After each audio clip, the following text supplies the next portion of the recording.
Hello and welcome back to another episode of Come Back Stronger, where we bring you stories of people who have overcome significant adversity and gone on to make their lives and other people's lives better because of it. I'm Dana Brooks of Fasig Brooks Law Offices, and I'm joined with my law partner today, Jimmy Fasig. Jimmy, I love this guy. Ryan Kopyar is his name. You've seen the interview. He has overcome some things.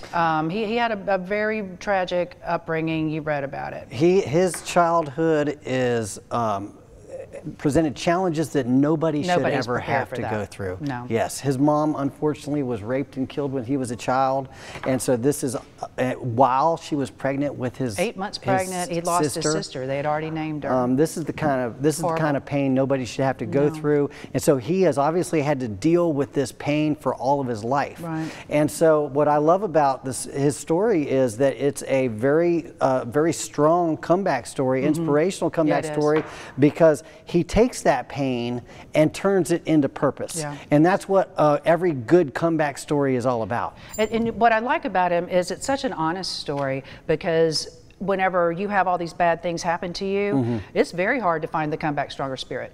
Most of your spirit is crushed and you're thinking, this is my life and I don't have any power to change it, and this is just my lot in life, and this is going to be my road, and I'm not really excited about it, so maybe I want to anesthetize myself to it. We'll talk about that. But at some point after all that struggling, he found the way. He found the way to his brightness and to his light. So I like it because comeback stronger stories are not easy stories. No. If it were easy, anybody can do it. Right. So that's why we bring people like Ryan to you. So we're going to take a commercial break. We'll be right back, and we'll hear Carrie Roan's interview with Ryan. And you know what the insurance company offered him? $5,000. Really? He's completely blind, and they offer him $5,000. Yeah.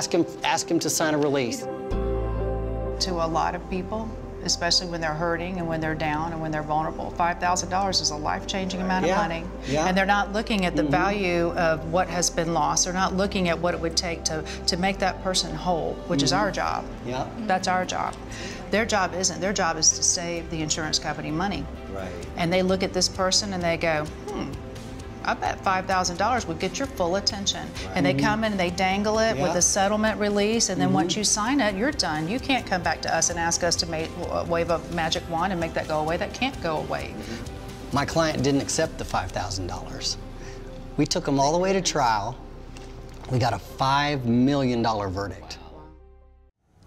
And we are back. We're getting ready to listen to our law partner, Carrie Roan's first part of her two-part interview with Ryan Kopyar. This young man had a lot of challenges early in life, but you're going to enjoy his story. Listen to him. Hi, Ryan. Thank you so much for joining us today. It's so wonderful. You're coming to us from the Pacific Northwest, and I want to jump right into your story. Awesome. Sounds good. But to summarize real quick for our viewership before we get started, your mom was the unfortunate and very tragic victim of a horrible crime against her when you were just 3 years old and when she was pregnant with your sister. Your childhood took a very, very different course as a result of losing your mom to that crime. And you've come back from that much stronger to write a book and to give back to people who are, struggling with challenges like you did. And I'm just so excited to talk to you today. So thanks again for being here. Yeah, absolutely. Thank you for the opportunity to share my story and to instill some hope in others. Ryan, can we start with your mom? I know that's a sensitive topic, but can we start by you explaining what happened to your mom when you were 3? Sure. So kind of right around this time, it was a few days after Christmas and a few days before my 3rd birthday, my mom was working. She was 8 months pregnant with my sister, Megan, at the time. And she was working as a secretary at a law office. Oh, really? And she was working late that night and was closing everything up. And there was an individual that had come in to burglarize the law firm. And my mother was still there, and she was raped and killed by this individual in the midst of creating, or participating in this burglary. And so he was eventually charged. And of course, that was a traumatic experience for my family to go through the court systems and the legal proceedings and all that. But there was little Ryan, who I have no conscious memories of my mother, and I have no conscious memories of really that experience. The first memories I have is really just being raised by my dad, you know, 4 or 5, 6 years old. My dad worked as an assistant manager at a local grocery store, and my dad was up early and working late. So I was the last little kid to get picked up from the after school program. And I just remember my dad and I sitting down at the kitchen table many nights in a mostly dark room, you know, just sitting there eating. I was eating McDonald's and he was eating whatever takeout food he got. And I remember, Carrie, that tenseness and that heavy energy of the pain that he was experiencing. And then, of course, me being a little kid, just not really understanding what happened. Your sister survived, right? No, she was killed as well. Oh, I'm so sorry. I thought you said earlier that you had a sister too. Yeah, no sister. She's up in heaven with my mom. Oh my gosh, that's awful. Can I ask about the person who did this? How much time did he serve? I assume he got a life sentence or maybe sentenced to death? Yeah, so that's actually an interesting part of the story and how the trauma kind of resurfaced. So Timothy Vale was sentenced to 49 years in prison. In 2007 or 2008, he was actually one of 2 inmates that escaped from a maximum security prison facility in upstate New York. No kidding. Wow. Yeah. So this, of course, this was national news and really was re-traumatizing again for my family to have, of course, all of this brought back up. Absolutely. And I assume he was recaptured? He was recaptured, yes. Good. So growing up, it's just you and your dad. He's a single dad, you know, experiencing what a lot of single parents experience, except his was much worse because he had lost his wife and the mother of his daughter and the mother of his son.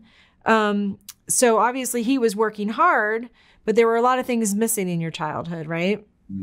Yeah, my father and I grew up, you know, it was just he and I for several years after the death of my mother. He eventually remarried to my stepmom. And, you know, she did a very great job of raising me. She did the very best she could. And I say I grew up with a household filled with love. Good. But I also grew up in a household, right? And many kids, whether they, you know, lost a parent or children of divorce, there's just something different about those families for the kids, right? Where it's just, where do I fit in here? I'm surrounded by love, but I'm just not quite sure where I fit in. So I would say that I grew up definitely surrounded by love, but always kind of feeling that absence of my mother's love. And I buried that for a long time. I wasn't even consciously aware of it. It wasn't until later in life where I kind of look back and say, wow, I'm doing some things here I'm not so proud of. Why am I doing this? Well, I was trying to numb that pain. Did you ever reach out to the man who did this to let him know how much loss he caused? Or has he ever reached out to you? I mean, has there ever been a connection in that way? He never has. And through my own personal growth and spiritual development, I have thought about reaching out to this individual to forgive him. When we give new meaning to the pain in our life, we look at the past much differently. So to be vulnerable and fully honest, there was a point in time in my life, probably for a long period of time, where I had a lot of hate, anger, and resentment, right? How could this person do this to me and do this to my family? Oh, totally understandable. You're right. Absolutely. Sure. And at the same time, there's an invitation for each and every one of us that have been wronged in this world, whether it's a car accident, right, where somebody hit us from behind, whether, you know, whatever the case may be, right? We have an opportunity to either hold on to that pain, hold on to that anger, hold on to that frustration, or to transmute it and to release it through forgiveness. It took me a long time to get to that point, but if you were to ask me honestly where I am in the process now, it would be of love and forgiveness. So real quick, I know we've got to go to a break in a minute, but what were some of the other challenges that you faced as a little boy growing up, even though you grew up in a house of love and I'm sure with a wonderful stepmom, but you still felt kind of like empty or you felt like an outsider? What other challenges were you presented with that you had to overcome as a kid? I think they were more internal and emotional, more so than anything external. I mean, I was an altar server. I was a Eucharistic minister. I was, in the top 10% of my class. I had all A's. I got into a great school. I was an all-star hockey player. I mean, if you kind of looked on the outside at all of those things, it's like, check, check, check, check, check. Man, this never affected this kid. Yeah. But in my heart, it very much did. And I guess I just kind of, but not I guess, I know I buried that for a long time. I didn't face my pain. I didn't face my sorrow. I didn't face my heartache. And after I graduated and got out into the world, that's then when I, drugs, alcohol, partying, different things like that. I didn't know why I was doing it. I see. I think there's so many people in pain that are engaging in non-serving behavior patterns, and they don't even realize why they're doing it. Right. But we have to understand why if we're going to get it to stop. Well, and this is a great spot to take a break, because when we come back, I want to talk about that part of your life where you were using and partying and doing drugs and not knowing. You were kind of like spiraling out of control without really knowing it. So let's be back in 1 minute. That's great. There are so many takeaways from that section right there. I mean, the biggest thing for me is we go through our lives a lot of times, if we're not really self-reflecting, we go through our lives holding on to anger and resentment and pain and sorrow and distracting ourselves from facing them. So one of the things that makes him such a powerful person is that he said he had to face his pain. He had to face his sorrow and had to dig deep and figure out what's causing it. And finally, he realized that it was that pain of the absence of a mother's love that I've dealt with my entire life. And it made him feel different. And this is critical, it's so critical in my life, is has been able to forgive the person that caused that. Imagine how hard that must be. Yeah, the person who's causing you the most pain. Oh yeah. Just unimaginable pain, and then to find a place within yourself to forgive them for yourself. It's a gift you give yourself. Absolutely. And so many people get caught up on, don't give that person a pass. It's not about that person. It's about your healing. Yes. Yeah, 100%. You talk very elegantly in your book and in other places about you're finding the power of forgiveness to someone who hurt you so deeply in your childhood. And I always think about it as an empowering thing for you. It was, once I was able to release and completely forgive the people that have done me wrong, I was able to forgive everybody who's ever done anybody wrong. And that was a huge burden lifted off of me, which gave me, ever since then, I've been walking on air, and everything kind of seems to happen easily. Everything's working. Everything's working well for me. I think that when we hold on to that dark energy, it holds us back. You changed your energy. Yeah, absolutely. Yeah, I can't wait to come back after the break and hear about his struggles with addiction and his insight into that that's gotten him to the life he has today. So we'll be right back after this. Tony, Jimmy, and Kelly took what was a scary and horrible experience and turned it into a positive situation. Once these three jumped on our team, we were able to leave the legal part of the process to them and concentrate on our healing. You will always come back stronger with Fasig Brooks on your side. The insurance company made us go 1 month before trial until they finally paid the money they were supposed to a year earlier. The reason why they paid the money is because they knew we were ready, willing, and able to go to trial. Insurance companies aren't paying out of the kindness of their hearts. They're paying now because they think if they don't pay now, they may have to pay more later, right? And so we showed them that we had the evidence together, we had our witnesses set up, we had the doctors, their depositions were already scheduled, and they knew we were going to go to trial, and that's when they finally became reasonable. That happens all the time. And we are back with Carrie Roan's second segment of her two-part interview with Ryan Kopyar, and he's going to talk about some low times and how he got back from those. All right, Ryan, thanks for coming back. I want to start this segment by talking about what precipitated your downward spiral. What were you doing, and when were you doing it as far as the partying and the drugs and all that stuff goes? Sure. So there was a lot of pain. I can tell you this now because now I'm on the other side of all of it, right? But a lot of pain, a lot of internal pain, a lot of longing for love, longing for the love of my mother, right? And really not having a whole bunch of self-love. Yeah. And so that eventually led into, drugs, partying, alcohol, right? When I would take the drugs, everything would slow down for me. And I could really be present and really feel like, wow, I feel proud of myself, proud of my accomplishments. And I know that may sound backwards to people, but I think that whenever people utilize whatever the thing is, right? Drugs, alcohol, food, whatever it may be, it's because just in that moment, the pain has been numbed. That's right. Just in that moment, if although artificial, that void has been filled. And so that's what it was for me. I ended up getting arrested for dealing anabolic steroids. That was a very dark moment in my life. But that night in the jail cell, a part of me died. A part of my ego died.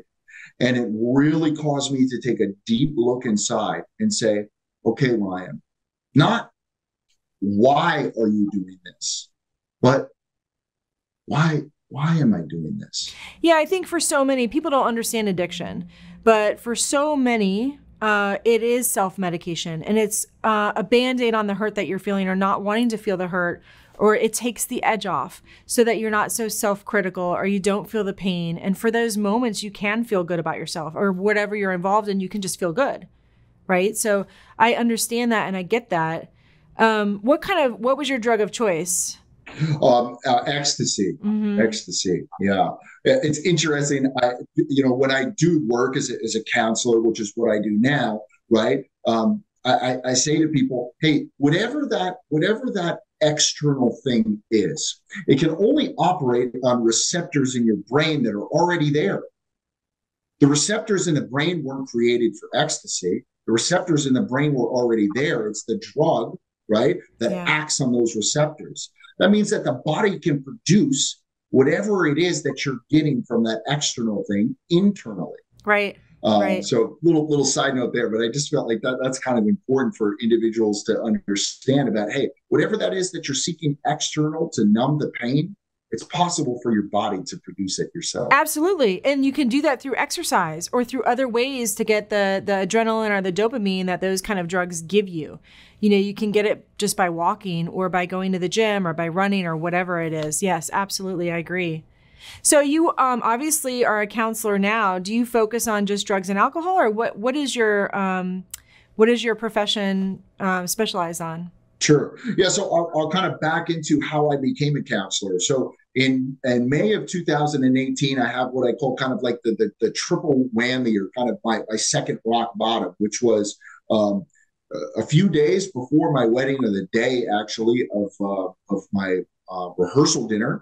I found out that my fiance at the time had been cheating on me. Oh God! And so the wedding got called off. That was a dark moment. Yeah. A few months later, I got fired from a job that I had left previously before I was supposed to get married. So that was kind of like two jobs that kind of fizzled out. And then in September of 2018. I was hit from behind in a car accident. I was stopped at a red light going about 40 miles an hour.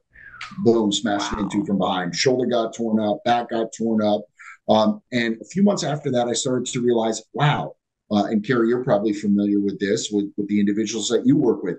I'm white knuckling it on the highway here, and I don't understand why I'm so tense. I ended up going to see a counselor. She goes, wow, Ryan, it's very obvious to me that you have post-traumatic stress disorder. I was just about to say it's PTSD. So anyways, I say that life is about happening to us or for us. And we get to choose how we look at that, right? If life happens to us, we're a victim. If life happens for us, we're a victor. So it took me some time. It took me a long time, almost 3 decades, right? But this car accident was the last thing that really helped to kind of kick it in for me is, okay, why did this happen for me? Well, through the car accident, there's the PTSD. Through the PTSD, there is my own journey through counseling. Through my own journey of counseling, right, I'm understanding, man, why is this car accident so, so impactful for me? Well, it's because I have a whole bunch of trauma from my childhood that I never processed and I never healed from. It resurfaced. It all resurfaced. You got it, right? So that's why I say it's about turning pain into purpose. We're all going to have pain in our life, and that may look different for different people, right? But there's power in pain. Yeah. And there's an ability to take that pain and transmute it into your purpose. So that led me into realizing, hey, you know what? When I come out of the other side of this PTSD thing, I want to help other people. And that eventually led me to go back into getting my master's program and doing what I do now, which is helping people with trauma and co-occurring disorders, if there's some substance use involved as well, to help them turn their pain into purpose. That's awesome. And that's the whole point of this show, is that in every challenge is actually an opportunity. Even though it might cause a lot of pain at the time, or it might make you feel a certain way, if you look at it from a different mindset, it's actually an opportunity. So I appreciate you saying that there's purpose in pain. I think that's very insightful. Yeah. So then you wrote a book. Tell me about your book. Yes. So kind of in the dark night of my soul of that kind of triple whammy, again, it was, okay, why did this happen? Not to me, but for me. Yeah. So I had started writing that book back in 2017, and I just hedged it. Spent several nights listening to Fleetwood Mac and sitting down at my computer. I was living in my buddy's basement apartment at the time, because when the wedding got called off, the car was in her name, the apartment, the beautiful condo we had was in her name. Yeah. Everything was in her name.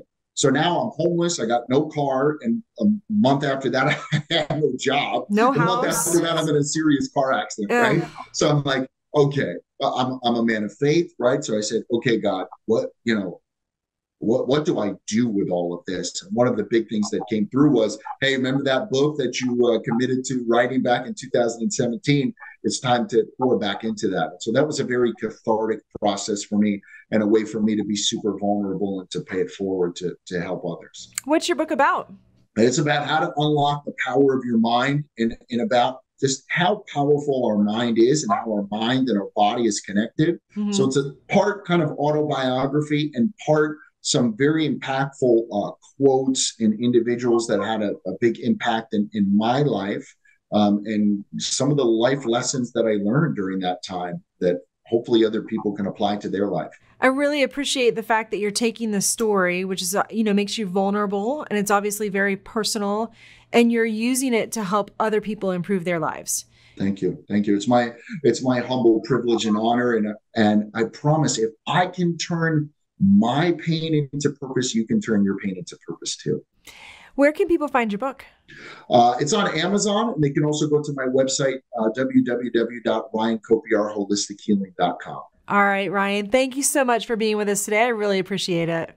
Thank you, Carrie. Great to be with you. All right, have a good one. I love Ryan. Let me tell you what my overwhelming takeaway from him is. Okay, please. Grace. Okay. That's what I hear from him. The grace he has for the people who have hurt him, the grace he has for himself, and his ability to forgive himself for his shortcomings, to have some insight into them, and then to spread that grace to other people. That's what I got. I love it. I love it. Well, what I got from him is, with regards to the pain and the purpose, he's talking to me. He's talking. He's specifically talking to me because, for example, when I was a kid, I was bullied. Right. And I've always felt small. I've always been I was the smallest kid in my school. And so I learned how to fight. Yeah. And I learned literally how to fight by becoming a champion martial artist. Yeah. And then I learned how to fight in the courtroom, and I stand up to big corporations and massive insurance companies who are trying to put down the little guy. Yeah. So they're using their power of their size to intimidate people, and most people just take it. I've turned that pain into purpose, and so I don't have to motivate myself, right? I'm internally motivated because of what I'm doing. So he's singing to me. I love everything he's saying. I love that, and it's so important for what we do as personal injury lawyers, because so many people go, oh, yeah, I was in I ride roller coasters at the fair. How bad can this injury be? It's not like that, and there's a lot of science behind it. But most people walking around, when they think of a car accident, they don't think of that as a life-changing experience. They don't think about how that could be a PTSD. The PTSD. He was talking about the white knuckling. Yeah. And all the things and the floodgates that open with him, but just so much self-effacing I see in him. And that's where real growth comes from. But so much about his story that I want to keep going on whenever we come back from our break. But this guy is just inspiration all day long. He's a good guy to have in the world. We'll be back right after this. Excellent service 100 times more responsive than other attorneys I've worked with. Highly recommend, especially attorney Kimmy Hogan. She is fabulous. Yes, she is. It's all about communication. The #1 complaint about lawyers is my lawyer never calls me back. But the #2 complaint is my lawyer never calls me and tells me what's happening with my case. That's why I love reading a review like this, because I know, Kimmy, you are really good about calling your clients, letting them know what's happening with the case, keeping them informed every step of the way. Because what you got to remember is that these clients, this is their first case a lot of times. They've never been through this before. They don't know what to expect. Am I doing the right thing? Am I getting the right medical treatment? Am I actually going to get a settlement at the end of the case? So they need that reassurance, and they need to know what the process is every step along the way. And we are back. We just finished up Carrie Roan's 2-part interview with Ryan Kopyar, a true comeback stronger story. Jimmy, what were some of your other insights, takeaways from this? Well, so the big thing about Ryan is that he lost his mother as a child. Tragically. And his entire life he felt the absence of a mother's love. And so what he did is he went into drug addiction and that kind of thing, and a way to kind of fill that void. Drugs and alcohol and that kind of thing. And so it reminds me of Brian Tracy. Brian Tracy's my favorite motivational speaker. And what he says is that everything we do in life, everything, the motivating factor for us is always either to get love or to compensate for a lack of love. Yeah. And so that's exactly what he was doing. He's compensating for a lack of love, but then ultimately what he did, which is I think is critical, is he turned it around and he became the type of person that could love himself. Yeah. He forgave everybody that had done him wrong, and he really, like you said, gave grace to himself. And then that's when he really found his true power. And he shared love. Yes, yes, absolutely. But you know what I want people to understand, you know, I have this women's group that I travel with. You know, we always talk about these self-help and stuff. But one of my friends in this group, and we go to some lovely place once a year, but she told me something that I thought was very impactful. She says, you know, the ego, be careful with your ego. And you always think you know what they mean by being full of yourself. But she goes, you know, your ego only knows your past. Your ego doesn't know your potential. Your ego doesn't know your future. So if you think your story is fixed and your story is written, you're stuck in the past. You're not looking at your opportunities. So your story is not predetermined. Your future is not set. It's yours. You own writing it, and it you get as to do you it. go along. That's right. Leave the ego where it goes. Keep it in the past. But anyway, thank you for watching us again on another episode of Come Back Stronger. We hope you tune in every week and watch these wonderful, powerful stories we bring to you. Bye, everybody. Take care. Well, when you have to place a monetary value on a loss of a life or a loss of enjoyment of life or pain and suffering, it's not going to be cheap. Life all comes down to a series of moments. And if somebody comes along and takes away some of your joyful moments and replaces them with painful moments, then they've taken away something of value, something that you're never going to be able to get back. And it wasn't for sale. But it's our job to really determine what that value is by looking deeply at the details of our client's suffering and literally how this has affected them from the moment they wake up in the morning until when they go to sleep at night, or even sometimes when they can't sleep at night because they're in pain all night. Those are the things, the details that go into determining the value of a case, that it's our job to make sure we get the full and fair value.